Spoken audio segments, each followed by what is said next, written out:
Bonjour à tous et à toutes et bienvenue sur ma chaîne. Le sujet que je vais aborder aujourd'hui concerne le soi-disant premier pas sur la Lune. Avant tout, il ne faut pas oublier que les Américains ont inventé le poker, donc, le bluff.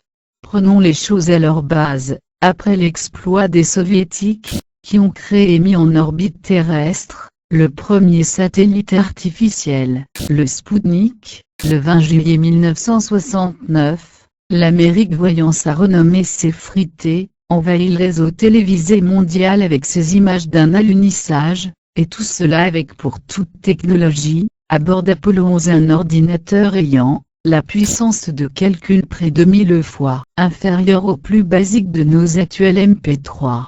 De plus, notre planète émet un rayonnement magnétique, qui donne naissance à une ceinture de radiation entre 1000 et 10 000 km de notre sol. Cette ceinture pour la traverser demanderait un équipement que malgré notre avancement technologique, nous aurions beaucoup de mal à mettre en œuvre de nos jours. En effet, la protection minimum pour traverser cette dernière, serait un véhicule dont le carrossage serait une épaisseur de pierre minérale et non reconstituée, de quelques mètres. Sans cette mise en œuvre, il est difficile de croire que les astronautes survivent longtemps à leur retour sur Terre, car tout le monde connaît les conséquences d'une irradiation prolongée.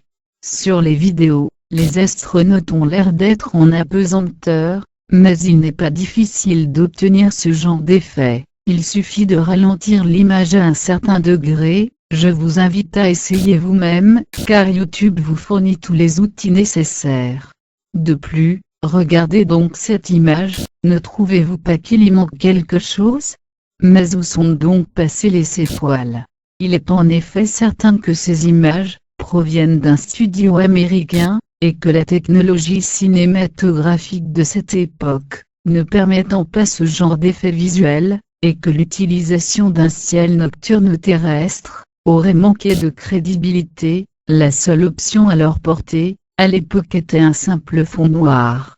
Mon ultime question maintenant est la suivante: pourquoi après ce soi-disant exploit, personne n'y est retourné afin d'y établir une base, et d'ainsi utiliser les ressources minérales présentes sur la Lune, et qui font défaut sur Terre telles que l'hélium 3,